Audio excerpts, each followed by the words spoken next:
Te falar, Cléster, seria assim, quando você fala de um grupo terrorista, né, a gente tem que pensar que é, tipo, bem próximo do pior que o ser humano é, quando ele é um terrorista. Sim. Ele tá bem próximo do pior que a gente pode Sim. ser. Isso é um terrorista, né?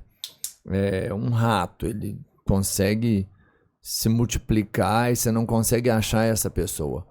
E aí, entendendo que que eu acho que tá errado, qualquer excesso para mim, principalmente quando você tem capacidade de resolver de outras formas, e você abre mão de resolver um conflito desse com menos força, com menos ação, cara, um pouco do que o Cabeleira falou passa a ter uma certa razão, que é o seguinte: independente de quem tá de cada lado, quando você vê, e aí eu vou te falar assim, como sangue, como nação, você cria numa outra, um efeito reação de resposta muito mais agressivo.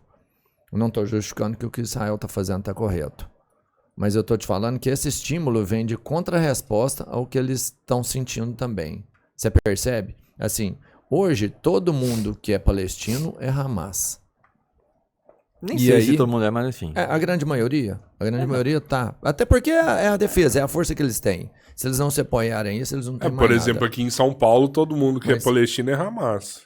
Mas você percebe que Israel, né? quando você sofre reiteradas torturas e agressões como um terrorista tem a capacidade de fazer, até a sociedade começa a aceitar e a pedir ações com mais força. Mas, Albertinho, a questão é o seguinte... Você entende? A própria população está sendo contaminada pelas atitudes do terrorista. É o que eu falei aqui quando o Rodrigo falou eu penso da minha casa e as pessoas invadindo. Sim. A origem é o oposto. A origem da questão... Totalmente. A origem da questão não é a Palestina atacando Israel, é o oposto. O que eu te falo é que a visão da população é outra já. A origem é Israel... há décadas ferrando o povo palestino. Israel cercou a região da Palestina e controla tudo, controla a comida, a água. Imagina você, o que você falou, o exemplo, tua casa. Imagina você ter a sua casa e você só vai ter energia, água, alimentação, trabalho, se o teu vizinho, que tem uma mansão gigante que está te cercando todo, deixar. Sim. Na hora que esse cara quiser, ele corta a tua energia elétrica, tua TV a cabo, teu Wi-Fi, tua alimentação, tua água potável, corta tudo. Sim. É assim. É assim que o povo palestino vive há décadas. Não é de agora isso, entendeu? E lembrando que eu falei aqui no começo, aquela região inteira antes era Palestina. Depois do Holocausto, quando os judeus voltaram para aquela região, tudo ali era Palestina. Foi quando os palestinos receberam os judeus.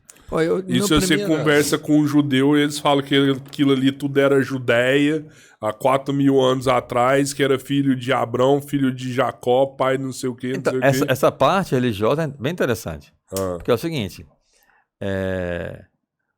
o povo de Israel, você nem for falar hoje, né? A nação árabe muçulmana e o povo de Israel, eles têm a mesma origem. Sim. Né? Inclusive, a questão religiosa. Eles creem no mesmo Deus. As pessoas às vezes não entendem, é até bom explicar isso. Alá, né, que é do muçulmano, né? Alá não é uma outra entidade. Alá é apenas a palavra Deus em árabe, como God em inglês. Né? Então, quando o árabe fala Allahu Akbar, que significa Deus é grande em árabe, ele está se dirigindo ao mesmo ser espiritual, a mesma entidade espiritual que eu sou cristão, que nós cristãos e os judeus se referem quando pensam no Deus criador. É o mesmo Deus do povo muçulmano, não é outra entidade. Os profetas é que são outros. Alguns, outros até são os mesmos. Abraão é patriarca das 3 religiões maiores do mundo, né? Que são cristãos, israelenses e muçulmanos. É o mesmo patriarca, Abraão. Abraão teve Isaac, filho de Abraão, Isaac. Isaac teve Jacó. De Jacó foi que saiu as 12 tribos de Israel, os 12 filhos que ele teve.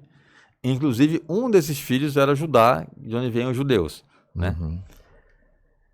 E aí, a Bíblia conta, e aí vai entrar numa parte da Bíblia, né, que assim, alguma parte da Bíblia é fé, outra parte é história, né? A Bíblia conta que Abraão teve 2 filhos, Isaac e Ismael. O primeiro filho foi Ismael, que, segundo a Bíblia, a esposa de Abraão era estéril, Sara, não podia ter filhos. E aí, como era muito comum naquela época, o cara pegava uma concubina para ter filhos, porque aquelas populações era muito importante ter muitos filhos para poder ter mais gente, produzir para trabalho, para conquistar territórios e tudo mais. Então, Abraão pegou a concubina lá dele, teve um filho que é Ismael, né? Só que existia uma promessa de Deus de que Abraão seria pai de uma grande nação, né? Só que a mulher dele era estéril e tinha ali o outro, né? O menino que era filho da concubina. Digamos assim, um filho bastardo, digamos assim, né? E a Bíblia conta que, por um milagre de Deus, Sara conseguiu ter um filho depois. Abraão já velho, Sara teve um filho que foi Isaac, né? Que aí é o filho que a Bíblia fala como fosse filho da promessa, né? Então Abraão teve esses dois filhos, Isaac e Ismael. Depois teve outros, mas assim, Isaac e Ismael. Quando nasceu Isaac, o filho da esposa legítima dele, teve uma briga da esposa legítima não querer mais que a concubina ficasse lá com o filho dela, porque ia ter de separar a herança para os dois, tudo mais. Ela ficou também ciumada, né, tudo mais. Então ela obrigou Abraão a mandar a concubina embora com o filho dela. E aí a concubina pegou Ismael, o filho dela, e foi embora. Isso é história, né?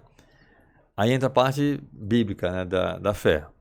A Bíblia conta que quando a concubina estava indo embora com Ismael, o filho dela, um anjo apareceu para ela e disse que ninguém jamais poderia acabar com o povo dela, porque também era herança de Abraão.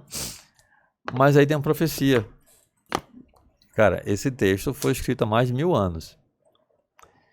E aí aparece o anjo dizendo que os descendentes de Ismael e de Isaac vão viver para sempre em conflito.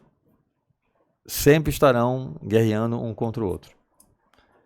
E os descendentes de Ismael são o povo muçulmano, os árabes muçulmanos, e os descendentes de Isaac é o povo de Israel. Isso está na Bíblia. Então a própria Bíblia, para quem crê, né, diz que eles vão viver para sempre guerreando, né? E aí, cara, tem a questão religiosa. O muçulmano, por exemplo, o muçulmano, ele crê em Jesus. A gente falou aqui sobre isso com a Hannah uma vez, né? Isso. O muçulmano crê que Jesus foi um grande profeta, diferentemente do judeu. O judeu acha que Jesus não foi ninguém, ou que talvez nem tenha existido. O judeu até hoje espera a vinda do Messias, né? Do Filho de Deus, né? Então, para o judeu, Jesus, no qual nós cristãos acreditamos, não foi ninguém ou nem existiu. O muçulmano, nesse ponto de vista, o muçulmano é até mais próximo do cristão do que o judeu, né? Porque o muçulmano crê que Jesus foi um grande profeta, um homem que operou grandes milagres e tudo mais. E tem um respeito enorme, né, por Jesus. O judeu não, o judeu acha que Jesus não foi ninguém, ou que talvez nem tenha existido, né? Ou se existiu foi só um ser humano normal, um picareta que quis tomar para si a postura de Messias de Deus, né? Caraca. Cara, então, se tá... E eu acredito na Bíblia. Se tá na Bíblia, não adianta muito a gente tentar entender o início, o meio, o fim dessa situação. Do ponto de vista religioso... Ela tende a crescer sempre. É o que você falou, assim, para quem crê na Bíblia, do ponto de vista religioso, isso aí não vai ter solução nunca. Agora... É difícil, né? Agora, como a gente aqui está falando de questões políticas terrenas, né? É o que eu falei aqui no começo, cara. Israel tem força e tem inteligência militar para...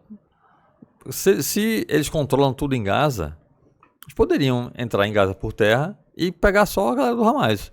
Os líderes do Hamas. Porque assim, se você pega um movimento, qualquer um que seja, a gente usou aqui o exemplo de Palmeiras e Corinthians. Você quer acabar com a torcida organizada, você prende os líderes. Acabou.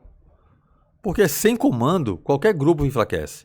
Então, se Israel invadisse Gaza por terra, que é o que eu acho que deveria ter sido feito, invadisse Gaza por terra e saísse caçando, como eles já fizeram, já pegaram um monte de líderes do Hamas, e fossem prendendo os líderes do Hamas, ou matando, executando como quisesse, mas só os líderes do Hamas. E aí, nessas operações, poderia até ter algum efeito colateral.